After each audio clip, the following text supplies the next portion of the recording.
Today on Regan's Corner Sports Network, we got a special treat for you. We got 1,000 point scorer, a Ball State commit, and a Valpo High School star, Mason Jones, for you. So, Mason, how are you doing? How are you kind of feeling today? I'm feeling great. We got a big game tomorrow against Carmel, so trying to get my rest, get ready to go.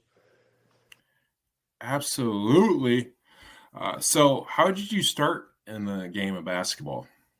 I actually started a little late. I started like fourth or fifth grade because my brother was playing, and we've always been a big sports family. So I picked up a ball and I just fell in love with it instantly. I know I couldn't get enough of it, and I just enjoyed the process of working hard and getting better. So yeah, I think it was. I want to say fourth grade. Absolutely. So, what was kind of the moment where you were like, "Hey, I'm here. I could go possibly Division One and stuff like that." I mean, with all the support I get from my parents and coaches, I always knew it was an opportunity if I kept working hard. And I'd say once I got my first offer, I was 100% sure because, you're never quite sure if it's going to work out or not. But once I got my first offer my summer, then I was like, all right, I have a chance to get more and just keep getting better. Absolutely. What was it like stepping on Ball State's campus for the first time and kind of for that recruitment for a visit? It was awesome. I mean, just to see how nice of a school it is, the campuses, the academic centers, all the facilities, it was surreal. Absolutely. So, kind of AU scene and playing at a huge high school like Valpo. So, which one kind of helped you more with the development process, with getting to a point where you could be a starter next year with Ball State and stuff like that, and being recruited by a Division One MAC school like Ball State? I would say both this summer. They found me in my AU team and my high school team. I mean, this our high school season. We played a lot of good top programs like Cathedral, Kokomo, Fishers, Carmel, all them. And Ball State was watching me play against those on my high school team. But we were also playing some really good AU programs in the summer with when I was on GR3. So they got that gave me some exposure as well. So those combined just gave me enough exposure I need for them to give me an offer. Absolutely. So, was it like playing against a team of a size as Carmel, Cathedral down in kind of central Indiana? Uh, it's a different style of basketball from up here. I'd say we play faster up here, and they definitely know how to play physical. I'm not saying we're less physical, but they definitely know how to bang bodies, and also a lot of winning programs down there. So just to compete with any of those schools is a big deal for us. Absolutely. So, what is it like being one of the star players when you have a history at Valparaiso, like with Bryce Drew, Robbie Humble, and kind of in that footsteps here, scoring 1,000 points for your Valpo Vikings? It's very humbling to be in the same sentence as those guys. Uh, Obviously, Robbie Hummel is someone I model my game as, seeing he's a similar build as me. And Bryce Drew, Valpo legend. I mean, I don't think I'm still anywhere close to those guys yet, but that's where I'm working to get to. But yeah, it's a true honor. Absolutely. Okay. Because you are an absolute stud on the basketball floor. Okay. Thank So, welcome. So, what was it like kind of stepping into it your freshman year, kind of stepping into that high school when it's this massive kind of being? Yeah, it was a huge jump, eighth grade basketball to varsity basketball, and it honestly it did take me a while to get used to, but my coaches and teammates were very embracing the process, so it was a smooth transition, I would say. Absolutely. So, what's kind of the training like in the off season, coming from? your junior year to now your senior year? Uh, I was in the gym a lot with our other guard Jack Smiley. He's connections to the Boys and Girls Club, so we used to go and shoot there a lot by ourselves, like on the guns, doing drills, playing 1-on-1, and we had a couple other teammates join us as well. So we've been doing that a lot. And then I have a trainer from Westside, Sean Smith. We got together once in a while. We used to train. He always taught me new stuff, and he's trained Jalen Washington and a lot of other studs around the area. So he always teaches me some good stuff. That combined, and my head coach too also got me in the gym sometimes and taught me what he knows because he knows a lot of basketball as well.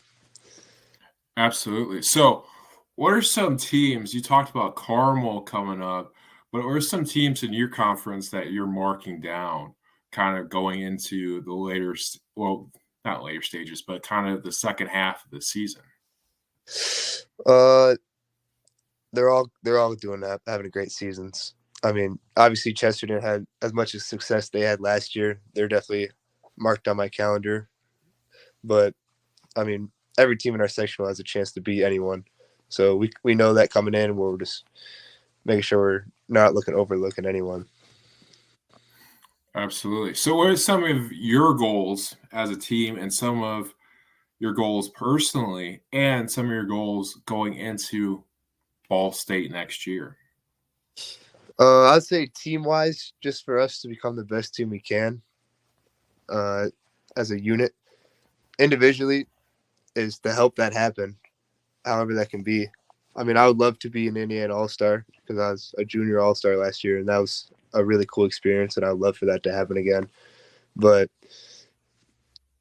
I think team success is way more important to me. So if that can come true, that'd be a huge deal to me.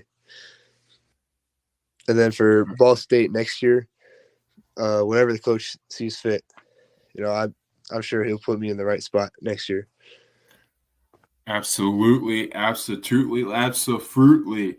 Okay, so what's some of your superstitions before a game? Ooh, I gotta wear, if we're wearing white jerseys, I gotta wear white socks, and then if we're wearing green, I gotta wear black socks. That's normally how that goes. And that's I don't really have anything crazy. Like I don't eat anything the same. I don't drink anything the same. I'm not a big superstition guy, but yeah, nothing really like that. Absolutely, for sure. There. So was it like playing in the Indiana All Star game as a junior last year? It was fun to play with all those really good players from the state. It shows you. I played maybe a couple of those players, so it was cool to see how many good basketball players there are in Indiana, and to team up with them and compete against other Indiana basketball players was a cool experience.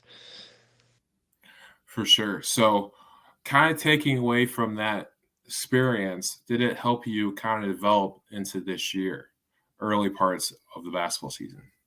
I would say so. I'd say so for sure. Okay. So, going back into your recruitment, what was some of the things that led you to Ball State? Because you said you got recruited before. So, what was some of the schools offering you before Ball State did? The only other official offer I had was Purdue Fort Wayne, but I was getting looked at by a couple other MAC schools. But once Ball State gave me the offer, I knew that was where I wanted to go. Absolutely, absolutely. So, on here on Regan's Corner, we have a segment for everybody called the Hot Corner. We're gonna get to know you a little bit more, Mason. Okay. So, what is your favorite sports movie of all time? Remember the Titans. Nice, nice. Yeah. What is the go-to snack? This might sound weird, but Doritos and Tabasco is so underrated. Tabasco hot sauce, I'm telling you, it's the greatest snack you can ever have. Okay, okay. Doritos and Tabasco. Okay, Mm-hmm. okay. What's your go-to fast food place? Burger King. Nice, nice. Okay, so what would your dream NIL deal would that be? NIL deal. Does like a sponsorship count? Yep. Sponsorship counts. Probably get sponsored by a big brand like Nike or something. Nice, nice. Okay. So, what is your favorite moment on the basketball floor? I remember winning sectionals for the first time my freshman year. It was awesome feeling beating Chesterton on their own home court. I think that was freshman year. It might have been sophomore year. One of those times, just beating Chesterton for the sectional championship was a really cool experience. Absolutely. I bet it was Yeah, beating your arch rival on their home floor. It yeah, don't get better than that. not much better than that. Yeah, But kind of like what you said last year with Chesterton being so great and only losing in the state championship game. mm-hmm. What are some things that for you guys to kind of beat Chesterton, either in the conference tournament or in the regular season? What are some things you guys need to work on to strive that goal? I haven't watched much of them this year compared to last year, but what I have, it seems like they play a little different because obviously they lost Travis, but I honestly think they're just as good as last year watching them. So I would say our biggest thing is making beating ourselves less. I think last year we hurt ourselves a lot in different areas. So if we can clean up the little things and make them beat us this year, I think give ourselves more of a chance. For sure. So speaking of great teams to measure yourself, it ain't no better than a Carmel. Okay. Yeah. So what is kind of the scouting report going into tomorrow with you guys playing against Carmel? Well, as a team, we know they're averaging around 40 points. So if we can, we like to run and gun. So if we can just play our game and not fall into the trap of slow born Indiana basketball, I think we give ourselves a better chance. Okay, I like it. You gotta go fast, a little Yeah. Ricky Bobby action when you're down there or up here. But yes, so I want to say good luck. And before we leave off, I know we asked this before, but having that 1,000 points and stuff like that, how was that feeling for you and your family with that moment, stopping the game, and kind of sinking it all in? Well, at the moment when I found out like the exact 1,000 mark, we were down or the game was tied. So I was still locked in. I really wanted to win that game.